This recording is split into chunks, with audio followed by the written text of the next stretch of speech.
Hello everyone, in this tutorial we'll be showing you how to add Duolingo widgets to home screen on iPhone. So stick around to the end to understand how you can do this successfully.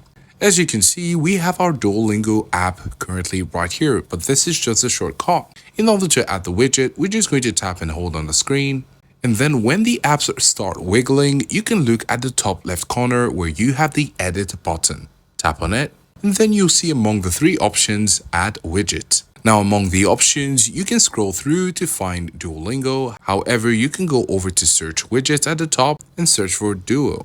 After writing Duo, you can see Duolingo, tap on it, and you'll see the different options available. There are currently two options and you can choose which you'd like to have. We like the second one and we're going to tap on add widget. As you can see, the widget has been added to our home screen. We can move it down here if we want to, or move it up back where it was. After that's done, you can tap on done and it will be completed. So let us know if this was helpful and thanks for watching.